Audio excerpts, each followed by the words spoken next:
Hey folks, Leave it here once again. Welcome back to another video.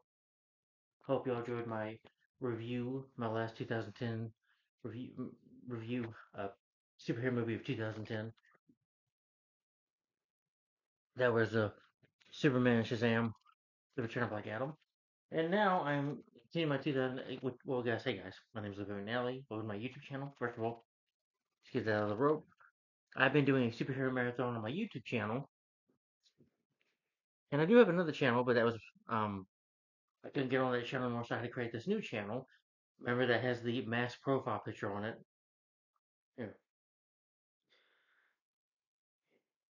yeah. So thank you for the 140 subs, guys. Just keep on subscribing. I do appreciate that.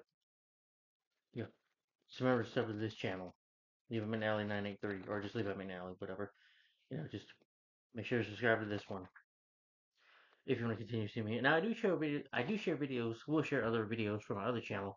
You can watch those videos, but don't sub to that channel with a Batman profile picture on it. Because if you want to continue to see me doing YouTube videos, you want to see me continue this, doing my channel and do more videos, this is what I'm going to do these videos on this channel. So don't waste your time subscribing to that because you're gonna be thinking, "What he isn't doing a video on that channel?" Yeah, that's why I say stick to this one. Just keep on reminding y'all. But anyway, guys, I've been doing a superhero marathon on my YouTube channel, and I've been on what I call the 2010s era of superhero reviews, which is superhero movies that came out in the year 2010 to 2019. And now I'm starting with the year 2011. I have I think it's about 7 movies to review. Now, I did review All Star Superman and Batman Year One. I reviewed those already. I will share those on the playlist.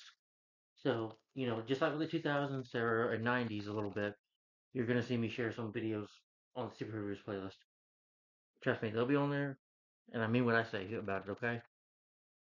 But anyway, since this movie came out in January, I figured start off with this. And this movie is a 2011 superhero comedy film directed by Michael Gondry, and it's got a screenplay written by Seth Rogen and Evan Goldberg. It also stars Seth Rogen, Jay Chow, Christopher Waltz, Cameron Diaz, the late Tom Wilkinson, and David Harper, I think his name is, and Edward James Holmes, and that is The Green Hornet. Which honestly, I think this movie sucks. This is gonna be a rant because I hated this film. I saw this one back in 2011 with my cousins. Yeah, and I was not a fan of this movie. And I've seen the TV show. I think with Van Williams and Bruce Lee. The show is much better than this movie. Trying to turn this into a comedy just did not work. It could have worked if you would have had a better cast, you know, and better writing and a better director to work on this movie. Yeah, The Green Hornet, this film I thought sucked. There were some things I kind of liked about it, but despite that, it's still a disappointing film and it's very forgettable as well. So anyway, like I said, it came out in 2011. So getting into the production of the movie. See, this is the 60s show.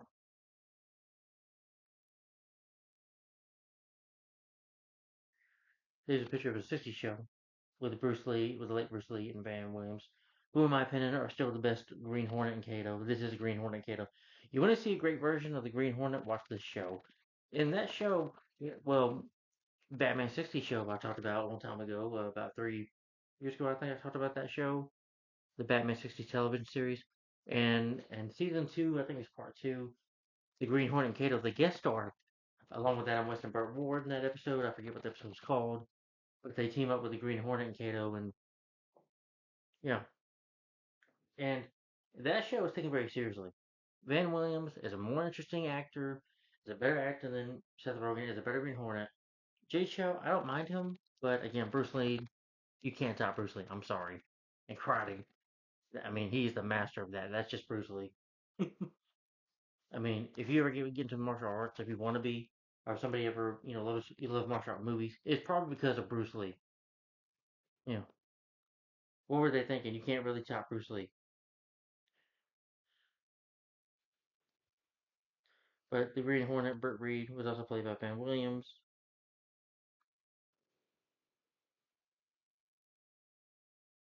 There are various incarnations and sometimes change details. In most versions, the Green Hornet is the alter ego of Burt Reed. He's the wealthy young publisher of the Daily Sentinel newspaper. By night, clad in long green overcoat, gloves, green Roberto, and hat, and green mask, red fight crime, as the mysterious vigilante known as the Green Hornet. He's accompanied by his loyal and similarly masked partner and confidant, Kato. They drive the tentatively advanced car, the Black Beauty. Though both the police and the general public believe the Hornet to be one of criminal, Reed uses that preparation to help him infiltrate the underworld, leaving behind for the police criminals and any criminating evidence he has found. The original radio incarnation, Burt Reed is the son of Dane Reed Jr., the nephew of the Lone Ranger. I didn't know that. Whose first name is never given to later articles. They also mentioned the Green Hornet character in Up and Away at the end of the movie, Disney Channel movie. You know the Green Hornet? Yeah, my dad knows the Green Hornet. Yeah, if you've ever seen the Up and Away, better movie than this, by the way. The relationship was on at least once in the radio show. When Dan revisits on the question of why Burt was never captured the Hornet, along the truth behind his son's dual identity, Dan Reed recalls his days writing with his own as the William Tell plays briefly and softly in the background.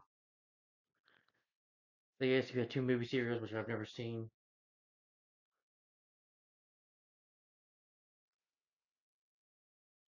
And a 2006 French short film, and of course this movie. And they talked about doing a reboot, but which they should do a reboot for this movie. Movie definitely needs one. But for the production of this movie, Variety, it just to talk about the show a little bit.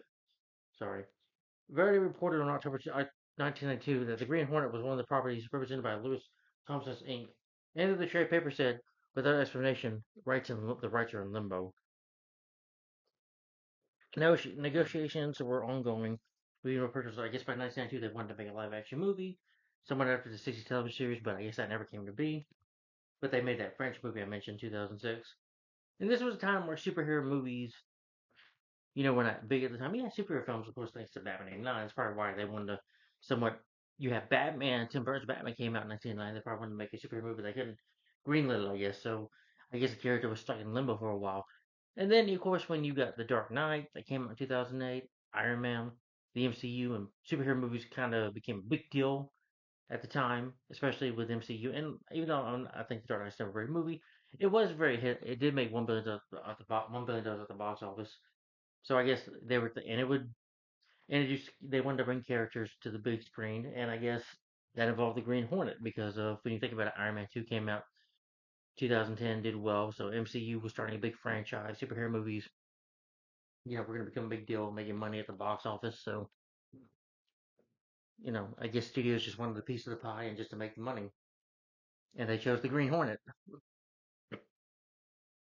Where Jonah Hex failed, though, yeah, it was going over the Universal Studios. By September 1993, Chuck Pepper had finished the screenplay. Rich Welks was hired to rewrite Pepper's script, which resulted on George Clooney signing on pair play contract. Clooney dropped out to star in Batman and Robin. Despite what people hate, how much people hate that movie, that Batman and Robin, is a masterpiece compared to this. Yeah, I would rather watch Batman and Robin. Yeah, when I talk about that, I've seen worse movies than Batman, worse superhero movies than Batman and Robin. The Green Hornet here is one of them. Yes, I would take Batman and Robin over this any day. An anonymous source at Universal told Entertainment Weekly the following May that Greg Kinnear was being looked at the title for the title role. With that, I could see that. Jason Scott Lee has signed to co-star as Kato. Greg Kinnear, Jason Scott Lee, that would have been awesome. I could totally see Greg Kinnear as the Green Hornet. Universal hired music video director Michael Gondry sorry, in January 1997 for a feature film debut. Gordon rewrote the Wilkes screenplay with Edward Neumeier. I think he was one of the guys responsible for creating RoboCop. Yeah, I had the idea for it. But after a year and a half development, in which designs for propulsion vehicles have been created, the studio canceled the project. Lawrence Gordon and Lloyd Levin have been signed on to produce by January 1997. Mark Wahlberg was offered to lead the role. Oh, no, that wouldn't have worked either. But the film language and development hell, and Gondry eventually left. In April 2000, Universal entered early negotiations with Jet Li to star as Kato. That would have been interesting. For $5.2 million against $5 million point. So speaking of Jason Scott Lee, just mention real quick, if y'all remember the Dragon the Bruce Lee story when they showed the green, because he played, it was kind of like an autobiography film. Well, more about his relationship with Linda. But anyway, you have Lee that is dressed up as the Green Hornet. I mean, as Kato when they're filming the Green Hornet movie, and he did really good in that. So I could see Jason Scott Lee as Kato or Jet Li. Christopher McGuire was written a script by June 2000, but with them completed by October. Lee moved on to work on the one. are remaining attached to the Green Hornet. After spending about $10 million in development since 1992, Universal put the Green Hornet in turnaround in November 2001, by which time Lee and the producers were no longer involved. Paramount Pictures and Columbia Pictures showed interest in picking up Universal's option. But Miramax Films were the bidding that month were very reported as a deal approaching $3 million. In May 2003, the studio was working with automobile companies on product placement opportunities for the Black Beauty, which is the Green Hornet's car that Kato drives.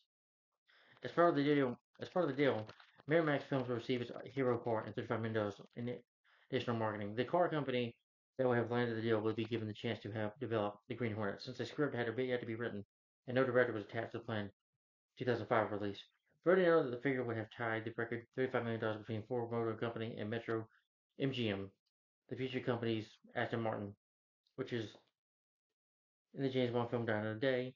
In February 2004, Miramax Films president Harvey Weinstein hired cult filmmaker and comic book writer Kevin Smith to write and direct the film. Based on the previous four film collaborations, Smith commented, "I did the fact that he kicked off a run of billionaire playboys who suffered on a mass and fight crime, that and that was his Batman before there was a Batman. Always said I'd never be a superhero. I'd never do a superhero film. Based on his limited experience of writing on Superman Lives, which he was going to do that with Tim Burton, and did the same starring Superman, but that film never came to see the light of day. And having chance to the studio, John Peters, the comic company and eventually director, then they try to find him they get norms if you even try to stray from the character. They're similar to the character and situation. John Gordon and Hannon were now producers with these producers, son of the character's co-creator, executive producers. Jake Gyllenhaal for the lead role in March 2004 and mid-November. Smith had written about 100 pages and 100 to come. In February 2006, Smith's official website noted David officially no longer had anything to do with the Fletch or Green Hornet projects. Smith went on to write the Diamond Entertainment comic book Green Hornet, which has run 11 issues up to late 2010. In 2007, producer Neil H. Moore had been trying to acquire the film rights to the character for years, obtained the rights, and though his Sony-based production company Original Film optioned it, in July, Seth Rogen, in addition starring Lee Road, was hired to co-write the script with frequent collaborator Evan Goldberg and named as executive producer for the Green Hornet. Rogen said that the month had not become writing the screenplay yet, but anticipated the tone would be that of a buddy action movie with humor. Lightly the Weapon and 48 Hours, which are better movies than this, by the way. September 2008, because they're actually funny and have good action in them. In September 2008, Columbia Pictures announced its June 25th, 2010 release date, and that Hong Kong star Stephen Chow has signed to direct and co-stars Kato. Chow, a fan of the TV show as a kid, explained, "The idea of stepping Bruce Lee's shoes as a Kato is both humbling and thrilling. To get the chance to write the project as my American movie debut is simply a dream come true." Chow dropped as director that following December over creative differences. Columbia Pictures announced that Michael Gondry would direct the film in 2009, with Chow remained as Kato. After impressing Columbia production presence, Gordon had previously been involved with the Green Hornet, but Universal Pictures were planning its version in 1997. Chow dropped out as Kato in 2009 over scheduling conflicts with other projects. In August, he was replaced by Thomas singer-actor Jay Chow. From what I heard, he couldn't speak English very well or something like that, so they teach him English. The studio was in talks to, in this case, to play the gangster villain, and Cameron Diaz was going to play the Lauren Case. Lauren Case is the character. She's like a reporter herself, and she's like a Green Hornet. She works for Burt Reed. He's like his love interest. Nicholas Cage had been in talks to play the role of Benjamin Chudnovsky, saying 2009, the Green Hornet was something I wanted to do. What he did for Marvel, he, of course, the next year would go on to be inspired his role for Ghost Rider Spirit of Vengeance in 2012. Well, it was released here in the US in 2012 anyway. But the reason that movie came out the same year, but it was released in 2012 here in the US. But I think Seth Rogen and Michael had different directions for the character, totally than the way I wanted to go. I wasn't interested in just being straight up bad guy who was killing people with willy nilly. I had to have some humanity and try to give it something where you could understand about why the character was the way he was. But there was enough time to develop it. The filmmakers had wanted Van Williams to play the Green Hornet to make a cameo as Sentry Guard, but Williams declined to play the role. Good for Van Williams. Good. Didn't have to waste time being this crappy movie. More is considered filming the Green Hornet in Michigan, New York, and Louisiana. Los Angeles, when the film was shot in Los Angeles, California, or Culver City, California, for 1 week. Props, you had the Black Beauty as a prop. Which again, I do like the car. Not gonna lie. The Black Beauty car is cool. And the Hornet gun is cool as well. Russian modified 20 crown assemblies from model years. The Green Horse Luxury Supercar, the Black Beauty.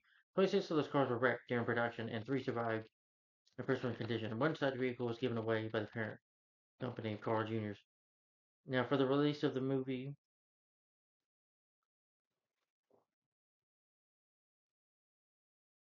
with Grown Ups, because, Grown Ups I think was released in June. Grown Ups is a better movie. They had marketing for the movie. Uh, Hardee's, I'm talking about the restaurant Hardee's. They gave out toys for the movie. Yeah, I can't find that commercial now, but I do remember. Yeah, I do remember a commercial of Seth Rogen and Jay Sean in their Green Hornet and Kato costumes, just going to a restaurant just to get something to eat or something like that. I don't remember, but I know it was a commercial.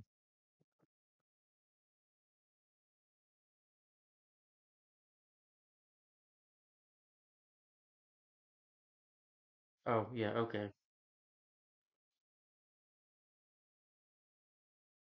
yeah, that's the commercial I'm talking about. Shouldn't show that footage. Sorry. Yeah, probably shouldn't have shown that. Sorry. YouTube don't block me. They don't. But yeah, Hardy's help market the movie. And of course, you have the TV spots for the movies, trailers, featuring Green Hornet channel characters in the Green Hornet. A bears promotion with Dr. Pepper,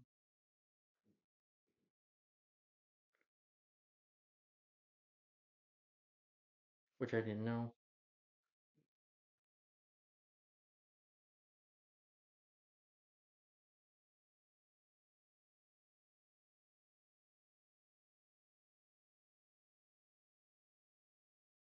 Yeah.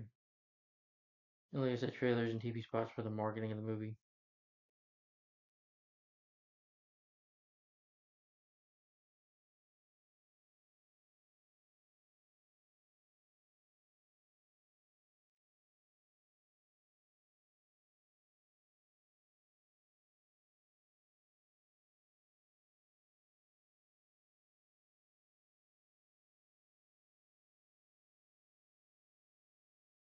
I think she kind of had a video game for the movie, a video game as well. That was, sorry.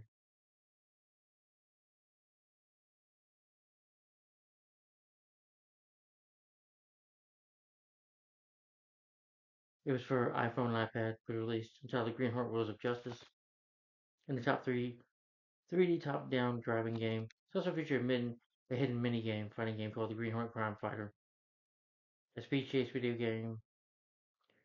Then it was released on DVD and Blu-ray on May 3rd, 2011.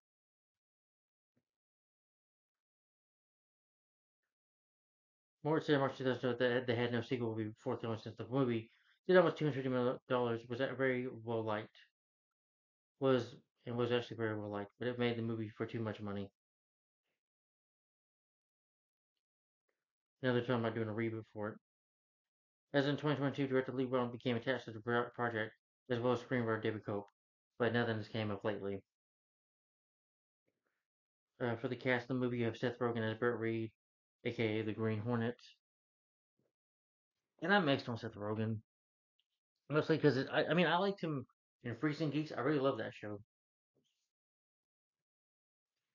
He was in that TV show, the Freaks and Geeks, kind of like a coming of age kind of story type TV show, and I remember that being really good. But it only lasted for one season. He was good in Funny People with Adam Sandler. Seth Rogen, I think he's an overrated actor, but that's just my opinion. Because all he is the same character. He's just a guy to get drunk, get drunk and smoke weed all the time in his movie, smoke pot, you know.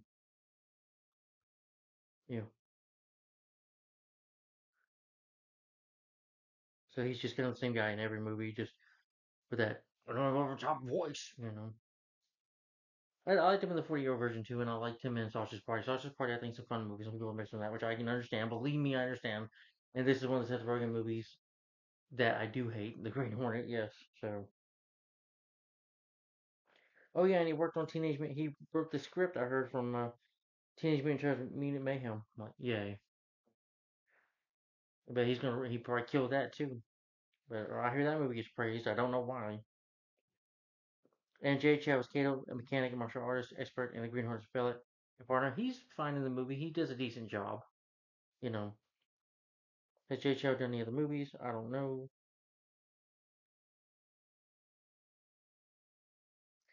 Yeah, some movies that were not from America, but number of movies I've seen. Now You See Me Too and Kung Fu Panda 3, he did a voice for that. And Cameron Diaz, Leonard Case, and Cameron Diaz didn't do much in here for me. He's beautiful in here. Cameron Diaz is a beautiful one, don't get me wrong. But if you want to see her in a good combo movie, watch The Mask. She has more of a character in that movie. Her and Jim Carrey have good chemistry. And at least, she tricks. And you have a villain, by the way, Dorian Tyrell is a name you can say, and is a very memorable villain. You know, yeah. But I felt like she had more of a character in that movie. In this movie, she's just sit there to be the love interest, and that's it. Yeah. Of course, Cameron did something like There's Something About Mary. The Mask was her film debut. You know, she and Any Given Sunday, she voiced Princess Fiona in the Shrek movies and Shrek 5 as well. She's gonna do a voice for that. In a movie called Sex Tape, Back in Action, which I've never seen. Gambit, Night and Day, which I need to check that movie out. I'm sure that movie's pretty good. In Her Shoes, Vanilla Sky with Tom Cruise, and Charlie's Angels and Charlie's Angels Will Follow. So she's done better movies than this. And Tom Wilkinson, the late Tom Wilkinson, James Reed, Brit's stern father and successful newspaperman, publisher who owns the Daily Sentinel. Tom Wilson, sadly, he passed away last year. I believe so. Yeah, he did pass away last year in December. He was in movies like I remember him in The Patriot. He was in. You were talking about comic books. He was in Batman Begins as Carmine Falcone, and I think he was in The Lone Ranger in 2013. Let's look it up. The Ghost in the Darkness. I liked him in that. Rush Hour. He was the main villain in that movie. He was really good. At least I thought. He was in Black Knight with Martin Lawrence and Eternal Sunshine of the Spotless Mind with Jim Carrey. Yeah, he was in Lone Ranger. Sadly, he did this. He did that a couple years later after this, and that movie was probably even a bigger flop. Yeah,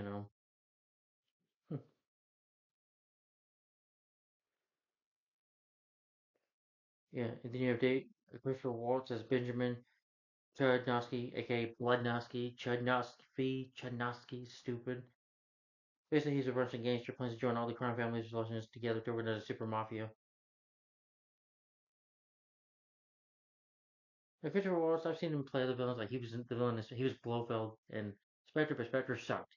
He was the villain in the Legend of Tarzan movie from 2016. That sucked. Mm. But Django Unchained, I'm sure he was in that with the Jamie Foxx. And I'm sure that's a better movie than this because that was directed by Quentin Tarantino. Water for Elephants, he was a villain in that, and he actually did pretty. Playing Reese Witherspoon's abusive husband, who's up against Robert Pattinson in that movie. That movie's actually good. That movie's better than this. That came out the same year as this, and he's a better villain in that movie.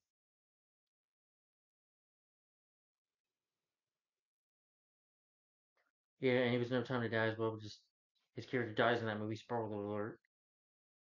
Yeah, and David Harper as D.A. Frank Skillen in this film.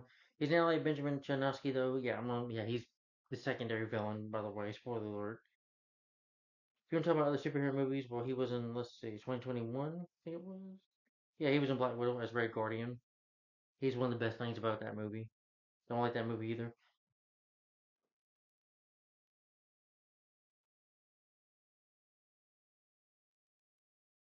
He played Hellboy in 2019. Yeah, but despite that though, for that movie sucked. Yeah. So when it comes to and he was in Quantum of Solace, a James Bond movie as well, and of course the movie Violent Night, and he's gonna be in Thunderbolts as Red Guardian again. But so far from doing Hellboy and Black Widow, yeah, and then this movie, yeah, he's done some crappy superhero movies, and Thunderbolts doesn't even look that good to be honest, in my opinion. So it looks like he's just doing more crap superhero movies. Just give me more Violent Night movies. Edward James Holmes as Mike Alfred, the managing editor of the Daily Sentinel. This guy's been playing. He was in Blade Runner, 24, 29, and Detective Captain Blade Runner, the original Blade Runner. Yeah, he was good in that. Better movie than this. think he was in Selena, the movie based off the woman that was killed, Selena the singer, along with that Jennifer Lopez. He's in Splinter. He's in Beverly Hills Chihuahua. And Blade Runner 2049.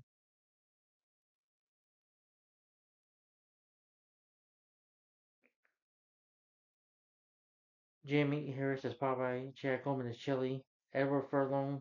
Yes, Edward Furlong, who's from John Connor Terminator 2 Judgment Day and T2 3D Battle Across Time, is in this movie, but this is a small part. But you also remember he did a superhero movie himself that was The Crow Wicked Prayer. Oh gosh, and that was terrible.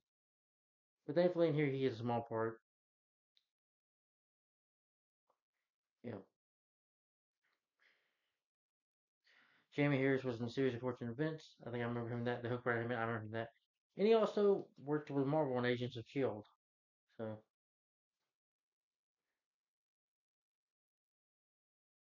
oh, Chad Coleman. He played Bruno Mayhem in Superman and Lois. At least he's going to go do something better. Lee Tufton as Anna Lee. Joan Ramis as Danny Sentinel Reporter. Ruben Leyen as Crackhead. I can't even, that's the character, Jerry Timble. And James Franco as Danny Crystal Clear, a rivalry. James Franco is just useless in here. James Franco, if you want to have a superhero movie, Sam Raimi's Spider-Man trilogy, he was Harry Osborn.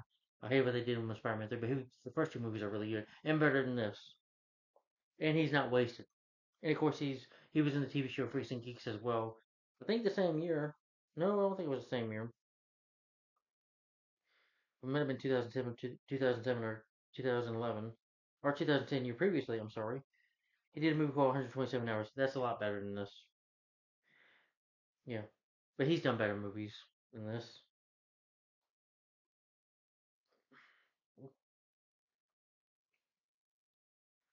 Yeah, one critic called it a 97-pound weakling of the action comedy persuasion, a boring performance that features a hero who has no idea what he's even doing with his movie heroes instead of the real thing.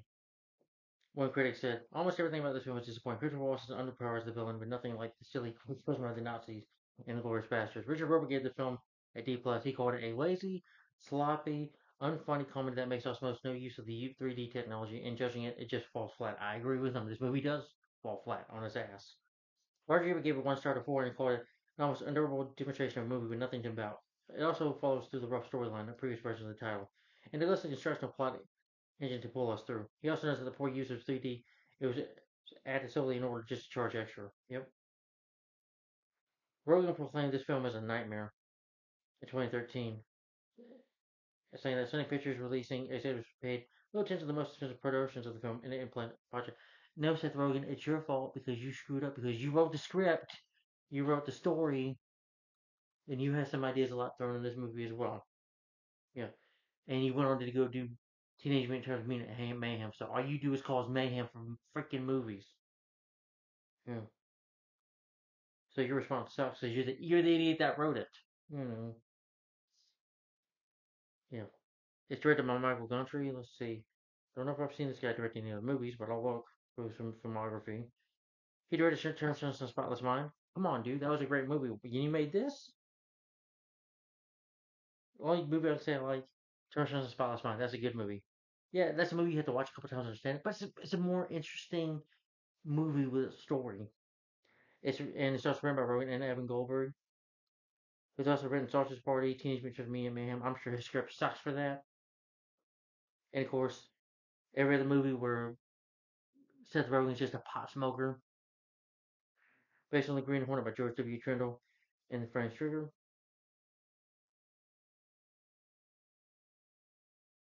I guess he does have a relationship with Lone Ranger, or is related to the Lone Ranger. Okay, cool.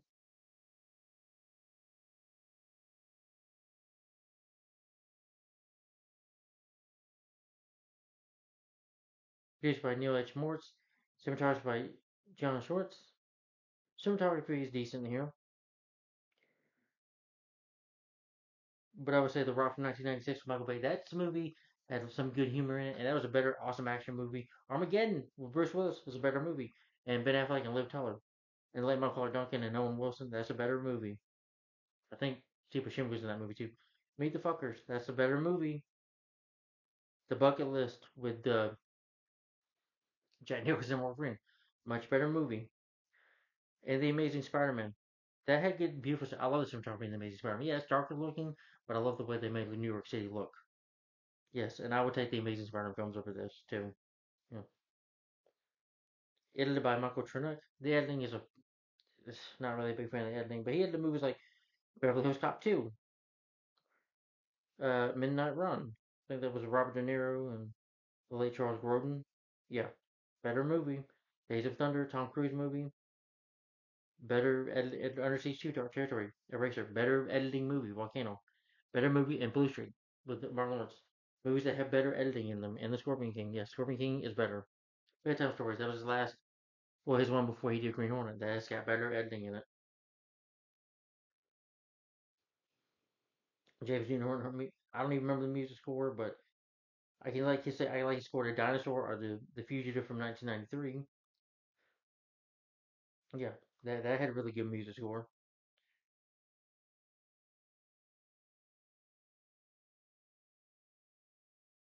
He composed.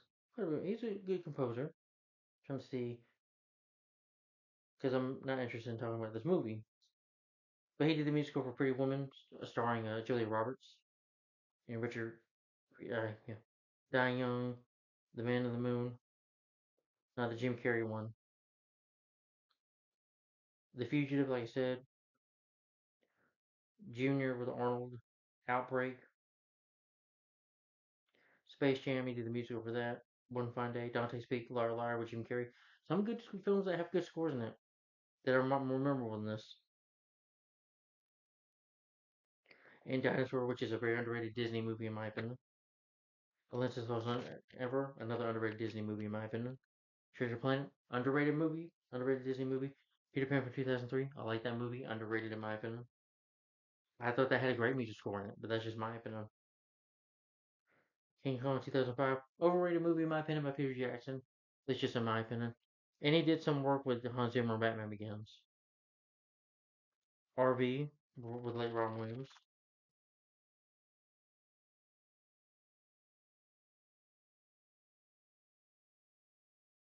Okay. Distributed by Sony. Production companies are Columbia Pictures and Original Films. Production companies are distributed by Sony Pictures Releasing. It was released January 14th, 2011 here in the U.S. It's 119 minutes long. The budget was 110, $120 million wide. It made $229 million, $0.2 million at the box office. $229.2 million at the box office, or 227, whatever. Which means it was a modest success. It wasn't a huge hit. Didn't get a sequel, thank God. But it's only 159 minutes long. But what the story is about for the Green Hornet 2011. No.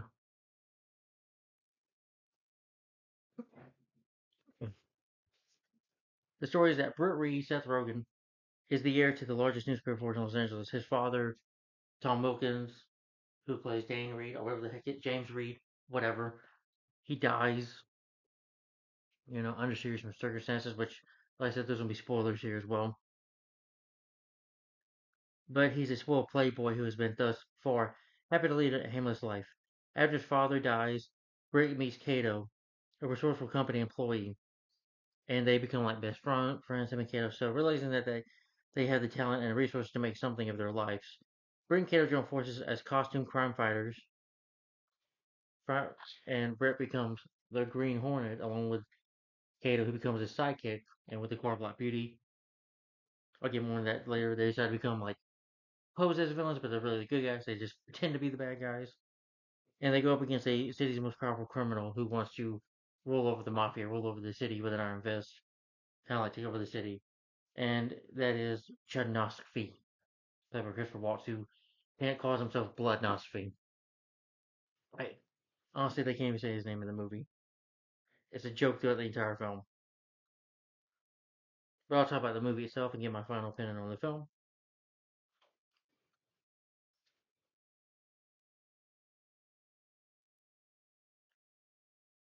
But the movie opens up with the open logo, and you see Britt Reed as a kid, just playing with a toy outside, and he's taken to his father, and Tom Wilkins be like, "So Britt, you're back here again. You've been acting up," and he can be a bit of a dickhead for a father. He grabs his toy, breaks his toy. He's like, "Well, I was trying to fight them. I was just trying to help, Dad. That's what I was trying to do." He's like, "Well, you failed, son. No point in failing because you keep being a failure, Britt." And Britt cries. Well, uh, years later, it's like 20 years later hits. You have Ted Nosby, Christopher Waltz going up to talk to James Franco. Who James Franco? His dialogue is terrible in this. He's just wasted here. He's like, "That's your name, Chud Nosby," and he's telling him, "You opened up this establishment without my approval. I'm like the biggest mob boss around. You should have told me this. Now you either will make deals with me. I'm your boss, and if you can't accept that, shut down. Your choice." And he tells Chud Nosby, he's like, "Chud Nosby, kiss my ass. Put your lips on my ass and kiss it." And this dialogue is just like this. You will go retire, do some shit. I'm taking over. And Christopher Waltz here, Chud Nosby. Again, his name is so stupid. Why would they put this name, Chud Nosby? He's got this cool gun though, barrel of a gun, like two pistols or two 9mm put together. So and he just shoots James Franco's men. He's like, "How can I be more scary? Tell me, how can I be more scary?" He's like, "I don't know. You change your name, change your look." He's like, "Oh, thank you. You give me a lot to think about." He's like, "Hey, okay, hey, you gonna let me live?" And he blows him up, and James Franco character dies in an explosion. You got Britt Reed, Seth Rogen. What do you do? He does a movie, he says, "Party and smoke." Yeah, yeah, yeah. We're gonna be the Green Hornet. We're gonna go fuck some guys, and we're gonna go smoke some pot. Mm-hmm. But he does that. He's partying with girls, partying with women, and he's partying all night. Wakes up the next morning. He says like, "No more bringing the girls to the garage. I won't change the locks if you do." And he gets on. He's like, "This is what you want to do out of your life?" You know. I was like, "Yeah." And that was what we know. Tom Wilkins just dies as Britt's in the garage hanging out. Well, the girl is partying and sees that his dad dies and goes to a funeral and everybody's apologizing. Like, "Your dad was a great man." He's like, "Yeah, yeah, mm-hmm." And you have David Harper, who's Scandal, the DA Scandal, whatever his name is, saying, "Let's just talk if we ever need to talk about things." And Edward James Holmes takes him to the newspaper saying that he's going to have to run it now. He's like, "I don't know nothing about this. I'm not the guy for this." And he just leaves Britt there. And Britt the next time breaks up. He brings coffee. I don't like coffee much coffee drink, but Cato makes a good coffee. He's like, "Where the hell's my coffee maker?" Well, you fired everybody. It's including Cato. He built your doors. Yeah, his car makes your coffee for you. I was like, "Bring Cato here," and Cato comes, shows him how to do it. They talk for a while. He's like, "Well, your dad, to be honest, was a bit of a dick. He seemed to say nothing to be mean before." There's a stupid scene where he grabs the beers and pops the tops like this, just instant. I'm like, that was stupid. They talk and they get drunk. They become best friends and they get drunk together. And they wanted to, first talking drunk. They're like, "We need something, man. We need something crazy, something. Yeah, we're gonna get drunk and wasted." What else does he do? Is get drunk and wasted all the time and smoke pot. But they decide to go to the graveyard to they have a statue of his dad, and they don't even just let the Green Hornet. He's just got a little mask on, like a few masks on, like you're gonna rob a bank or something, like in the old west type thing. They rescue this nearby couple who gets mugged, but Seth Rogen's character is such a wimp. And this thing, the Green Hornet was never one character. Yeah, okay, Kato did a lot of the fighting, but most of the time the Green Hornet could either shoot his gun real cool or he could put up a good fight. He could handle himself most of the time.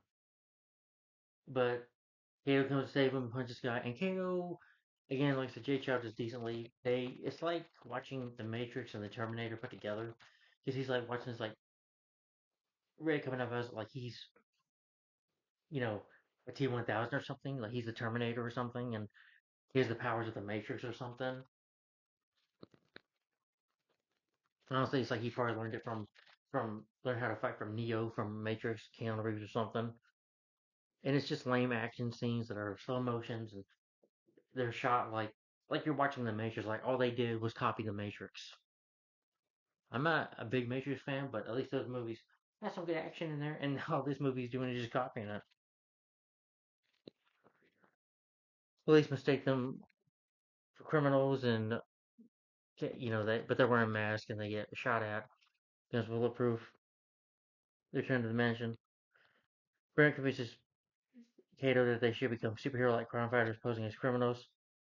It's like, but we'll pretend to be the bad guys, but we'll really be the good guys. Because everybody expects every comic book, it's so stupid. I'm like, no, comic books aren't stupid, Seth Rogen. You are, because you wrote this film with a bad script. You know. And Kato develops, of course, the car, so they develop the engines. Kato does all the stuff, hard work, builds them, measure, even, Black Beauties, which has cool technology, has guns on it and stuff, and some techno and stuff in there. And Reed comes up with the idea with a mask. He's trying to pretend to wear a mask, and like green mask on his face, and Kato creates the mask.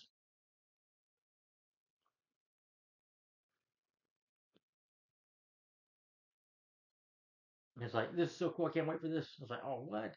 And the Black Beauty, I will admit, one thing this movie did, they got the Black Beauty right. The Black Beauty is very cool, very beautiful looking car. They drive off in it, they sing a Coolio song from a rapper. I think it's like Coolio song. First thing they do, they want to get Biggs to the top. I forgot to mention, Cameron Diaz comes in here, his character comes in here. Like I said, she's just a love interest. If you want to see her better done in a better movie, though, have her some. They make a good character out of her in a movie in development, where she's not just love interest. So watch The Mask.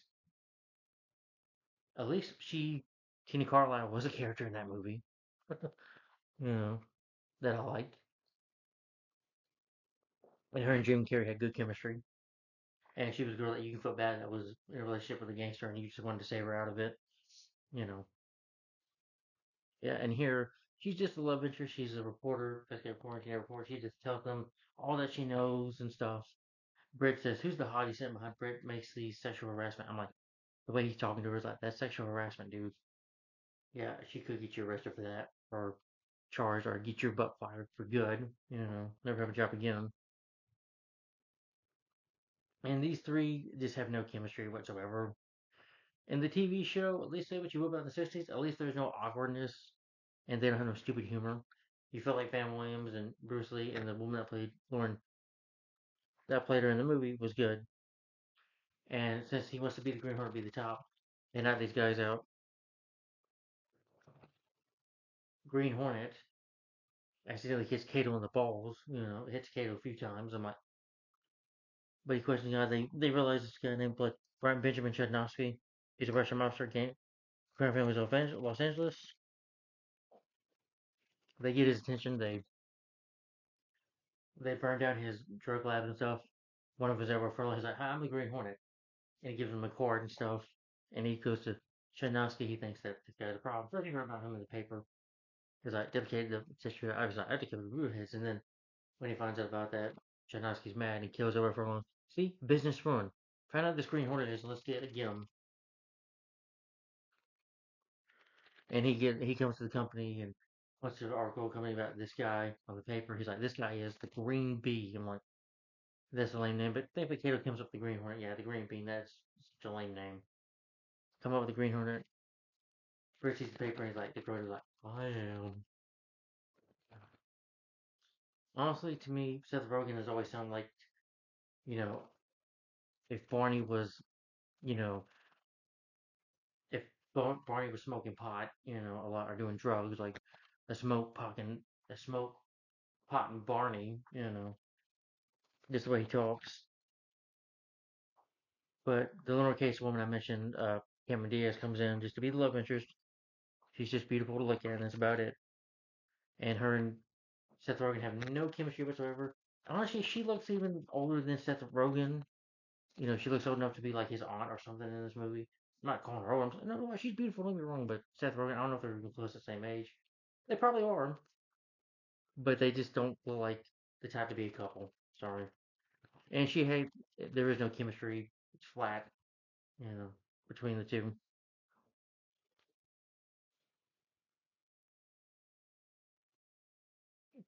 But their managing editor, Edward James Holmes, fears that it'll cover to endanger Britt's life, and he doesn't want to listen. The district attorney Frank Skillen frets over public pressure that he cannot stop the Green Hornet, and throughout you see montages of them destroying his businesses and can't have a good time.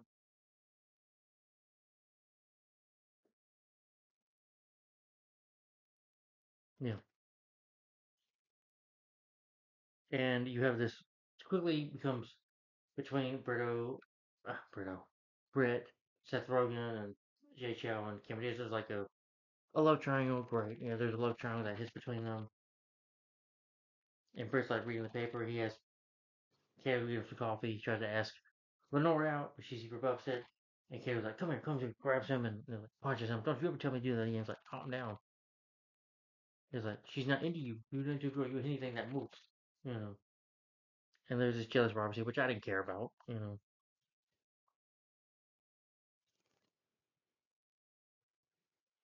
And he goes to hang out with her in her house, have dinner.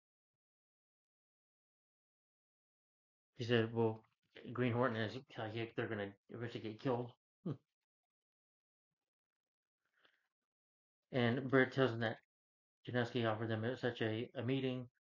Kato dissuading him, but Britt feeling overshadowed follows his instincts.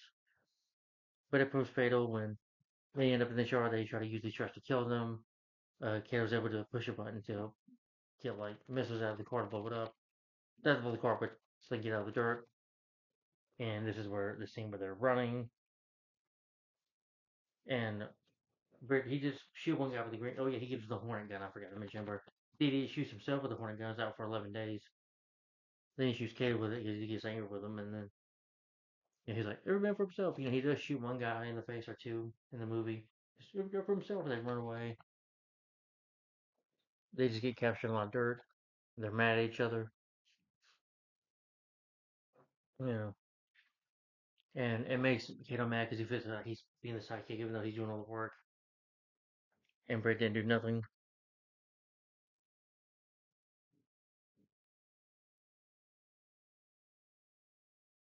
They start arguing and they get into this fight, which again I didn't care about. But again, Seth Rogen gets his ass kicked. Kato nearly drowns. And he's like, "You're fired. Get out of my house." And Kato does. Comes tries to see Lenore, but he fires her. And they get mad at each other for a while. Eventually, he tries to investigate, tries to start a DA scandal. That there's something might be up with his father's death. He even goes back and apologizes to her. He tries to kiss her. She punches him, but he basically Seth Rogen hires her back, and she's gonna teach him how to do the journalist stuff. Kato gets an email from Chernowski on the Hornet's calling card email address, offering $1 million if he kills Britt Reed. I don't know why. I guess they figured Britt Reed's paper was reading all about, so that's why. But like I said, DA Scanlon, David Harper, he's crooked. He is goes to meet him in a restaurant, and he's like, Fred, I'm gonna kill you. Well, I'm gonna get the Green Hornet's sidekick to kill you, which is Kato. Anyway, through his mind, like Matrix kind of mind, he finds out that David Harper wants to write the paper. He wants to get popular in the DA, so crime can run free, so he can make all this money. I don't give a crap. I really don't care. I don't care. And that he killed his father because his father was trying to take the money. So he's trying to offer it to Britt, and everyone's threatening to kill Britt. He's like, "You got played by a player." And then because he's got the recorder. He's like, "Well, you're about to die for it anyway." And Chudnowski, you know, as it was like, "My blood now speak." You know, forever is the last color you see before you die. That's what I tell my enemies when I kill them. And again, he just has a jacket that's got red on it to resemble blood.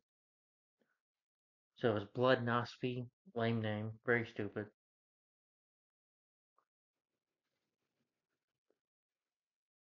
Because he made a deal with Chudnowski to kill off one of the editors or whatever.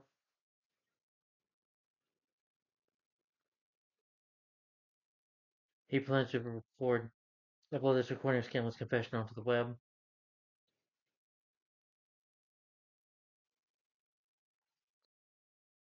They engage them in a firefight. They're shooting at them. They run. And I mean, there's some cool action, some decent little action. I'm just gonna say decent. Or of course, the car has these machine guns, and they're shooting the machine guns at the bad guys, which is cool. And they, the car with the machine gun. But some of the editing is just terrible.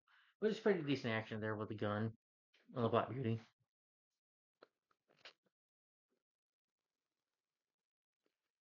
They get into a fight. They end up riding into the newspaper itself. The car gets stuck.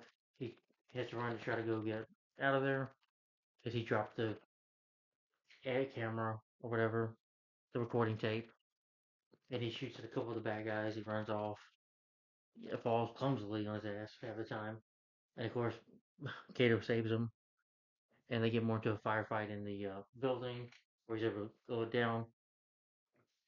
Uh, Blednowski shoots his gun on top of a roof, and this desk falls on Kato. He just gives him he's like this. He's able to kill Kato. The gun in his face. He's like this. My name is Blednowski. I swear for my enemies I will kill you and do this to you. And for the blood, for the red color was the last color you ever see. And this is where he has his Matrix moment where like apparently Seth Rogen gets the Terminator Matrix powers as well. Because he sees the green stuff, he's knocking guys out. Tries to pick up a chair, falls clumsily. Uh, Kato's able to get out of there. He kicks Mr. Walker, tries to get back up and fight them. He grabs this desk and Kato stabs him in the eye with his. He's like ah, and then Reed grabs his, Green Hornet grabs his gun and shoots him in the face with it. And shoots him in the eyes, killing Chetnovsky, Bloodnovsky, whatever. And then, you know, David Harbour says, "Give me that thing, you little prick." And he tries to get it, but the cop shop is like, "That's the Green Hornet. Kill the Green Hornet sidekick." They drive in the car. They run him over the car, and Kato uses what Bert wanted to use earlier. They have a jet season car. Why he goes fast to his death. You know, and David Harper dies. And they say, "This is cool." And Green Hornet and Kato, they flee to Lenore's house. And she freaks like, "You want the Green Hornet? You want the Green Hornet? You guys are crazy." He's like, "If I'm the mastermind here," they get the bullet out of his. Because I think he was shot by David Harper, something like that. The next morning, Britt promotes Earl James Olsen to be the chief editor and lies about being shot by Kato, further establishing the Green Hornet as a vigilante.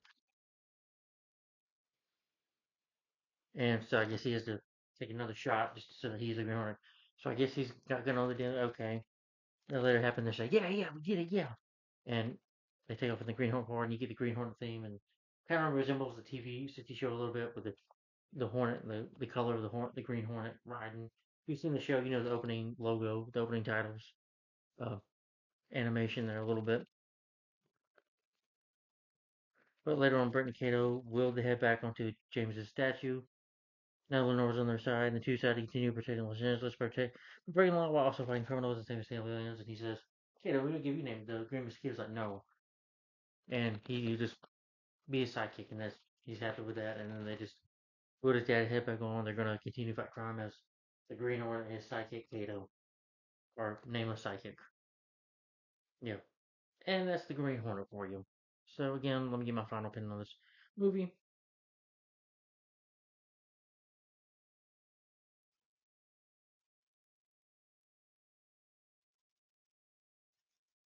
Again, I saw this movie in theaters back in 2011 with my cousins. I don't know what they think of it now, but I gotta say I probably thought it was okay seeing this back in theaters. And I honestly I hate this movie. This is terrible. This is one of the worst superhero films ever made, in my opinion. I hated this movie. Why? Because number one, it's boring. The story sucks. You know,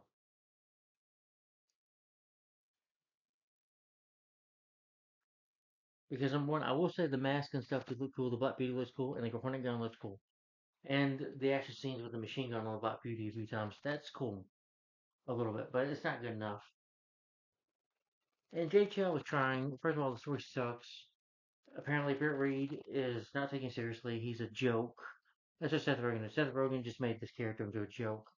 I've never seen the Green Hornet as a comedian character. Always supposed to be funny. No, he's not. The Green Hornet should be taken seriously. Have you seen the Batman '60s show? That's campy. Have you seen that '60s show? Okay, despite there was like aliens in it, that's bizarre, but still, the Green Hornet character is very serious though. That's the way I've always seen him. Yeah, who kicks ass, and he's a very serious guy. He's not a joke. He's not part. He's not doing drugs, and Van Williams was perfect for the role. I'm glad he did not make a cameo in this movie. He would have wasted his money and time. No, he probably didn't want money. They probably offered it to him, but he probably was like, hell no. I did the Green Hornet. I was the Green Hornet back in the day. That show was good. You're just gonna make crap out of it. And he was probably right. He probably read the script. I figured it was gonna be a shitty movie, and he was right. Good on him for just saying no. I would have said no too. And of course, Seth Rogen just ruins it because the jokes aren't funny. The humor sucks. A lot of it's stupid. The action scenes with Kato fighting like the Terminator and the Matrix, that's just stupid. And the slow motion shots, I'm like, what am I watching, a Zack Snyder movie? Why does it have to be in slow motion? Why is it like I'm watching the Matrix or the Terminator or something? Why is Taylor giving these looks? Why can he just do this? I'm like, he's just magic apparently.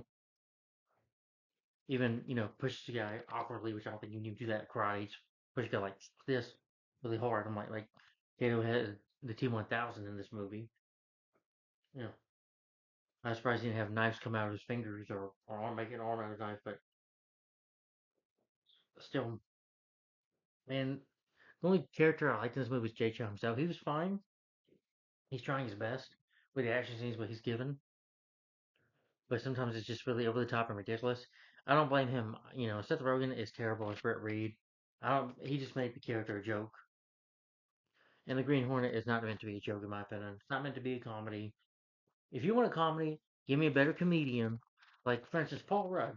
A couple years later after this, back in 2015, yeah, he's been in Seth Rogen in some movies where we're Judd Apatow like Seth Rogen has.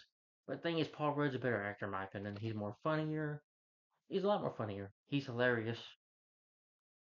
Yeah, he's hilarious. Paul Rudd was hilarious as Scott Lang Ant-Man because that comedy works, and Chris Pratt works. You can call him a comedian too, I guess. But Paul Rudd's comedian Paul Rudd was perfect as Ant-Man, and he works. And the Ant-Man suit looks like a more cooler, and the comedy works in those movies. You know, yeah. Hmm. And Seth Rogen's terrible. J.J. was fine. Christopher Waltz sucks as the villain. Ted Nosky, you won't even remember his name. It's so stupid. James Franco, like I said, his dialogue is terrible. A lot of the dialogue is bad and stupid. Cameron Diaz, she's gorgeous in here, don't get me wrong, but she's just a love interest, just gorgeous. And yeah, I hate love triangles in movies. They have them love triangle where Kato and Brett, they both like her, and you can tell Kato first sees her, he likes her right away, but so does Brett, and it just doesn't work. It's just stupid writing. We don't need a love triangle. That really just distracts away from the story. The villain sucks. The story sucks. The villains are terrible and very forgettable. Cinematography, some of the way the film looks, the film does look nice though. Cinematography can be nice as well. I'll give it that. Music score, but just the ending, the Green Hornet theme, I don't remember the score very much. It's trying to sound epic and it fails on every level, in my opinion. Yeah, and for 119 minutes, it's boring. It's so freaking boring. Yeah, the story isn't interesting. It's just a lame superhero comedy trying to be funny. You're not Megamind. Megamind was funny. Yeah, yeah. Or Super was funny and even took it more seriously, and that was rated R. Yeah, you probably could have had a rated R Green Hornet movie. I would love to see that. But again, the writing is bad too. The directing and writing is terrible. You know, the guy who directed Eternal Sunshine of the Spotless Mind, I believe I mentioned earlier. Yeah, and Seth Rogen and Evan Goldberg, their script is terrible. They just made an awful movie. Yeah, I guess the movie, from what I heard, did well overseas, or it somewhat made a little money, but yeah, on its $120 million budget, it only made 227.8 million dollars worldwide. It wasn't a huge hit. Even the Incredible Hulk managed to make more money than this back in 2008. So yeah, this movie, that's the reason it hasn't had a sequel. They're probably trying to reboot it still. They need to reboot it, take it more seriously. But if you want to put a comedy in it, that's like in the Mask with Jim Carrey. That works because Jim Carrey is funny. He's talented. Seth Rogen, like I said, I liked him in Freezing Geeks and Funny People and Sausage Party. So the times where he can be funny, but he's just obnoxious, annoying, and oh, smoke crack in every movie. I'm gonna smoke some crack in every movie. Ah, I can't even do his voice right, but it's so stupid, and I freaking hate this movie. But my rating for the Green Hornet, and like I said, Jay Chow I didn't mind. Some of the action scenes with the car I didn't mind, like the shooting the machine guns in the car, And when you open the car door, it's got like machine gun on it. That was pretty cool. But and Cameron Diaz isn't in mind, but she was miscast in here. She's just in here to be a throwaway love interest, and that's it. There's no development to her character. That's it. She's just a love interest. And yeah, I agree with Richard Robert. The movie falls flat on his ass. He didn't say that, but I'm saying it does fall flat on his butt, really hard, and it's a failure. Yeah, tell me I'm wrong. 2011, 2025 now. Is there been a sequel announced? There's no, because the movie wasn't that. It was probably a modest success, but it didn't make that much money on the budget. Yeah, the Avengers came out next year, and that movie, the comedy works, and that movie made $1 billion. You know what I'm getting at? When you barely make money, this piece of crap didn't barely make money. I don't even remember. Yeah, and I don't like 3D. 3D sucks. Yeah, it's just a cheap way to make a movie look great, and I'm like, you're doing that here and it doesn't work. Not with the Green Hornet. Make a better movie than this, and do not let Seth Rogen be involved with it. Yeah. Now Mutant Mayhem came out last year. I'm like, ruin the Green Hornet. Now he's gonna ruin Teenage Mutant Turtles. I don't care to see that movie. I got that movie, but I know it's gonna suck. And I think the same guys are like, oh my god, guys who can't write a good superhero movie.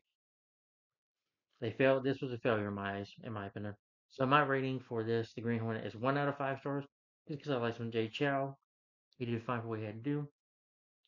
Cameron Diaz, she's gorgeous, of course, but she has nothing to do. You want to see her in a better movie? Watch There's Something About Mary, The Mask, and My Best Friend's Wedding. At least those movies, and Charlie's Angels movies. The two ones that she's not 2019 film. But those movies, she's a lot better in. And the Shrek movies. I don't like the third movie, but she's good in that one too. Despite the bad script in the Shrek the Third, I hate that one. I hate Shrek the Third, but Shrek 1, 2, and then Forever After, she's better in those movies. But anyway, guys, Christopher Waltz, who's seen play better villain, watch Water for Elephants. Better movie than this. And my rating for the Green Hornet, I'm gonna rate again. My rating for this film is 1 out of 5 stars, and a thumbs down for the Green Hornet. Never watch it again. So that's my take on the Green Hornet. Crappy movie. All right, you done with that review? That's just my take on it. Just my opinion. If you like the movie, that's fine. I'm sure the movie has its fans out there, and that's fine. If you want to defend it, okay, that's your opinion. But I have nothing against you. But anyway, guys, my next review is the is a 2011 Marvel movie. This is an MCU movie. This is the fourth MCU movie starring Chris Hemsworth, Natalie Portman, and Anthony Hopkins as Odin,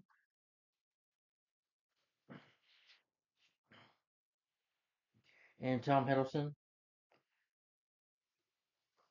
and Kate Dennings. And that is a revisit review as well. That will be for Thor. Yes, this will be the next revisit review. The next superhero review will be Thor. The first fourth, the first Thor movie that came out 2011, starring the great Chris Hemsworth, of course, as Thor. Come on, he's just good as Thor.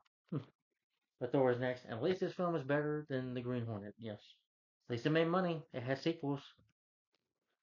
Don't like Love and Thunder, but still, we'll get down there one day. But at least Thor has sequels. But Thor 2011, this will be the next review, guys.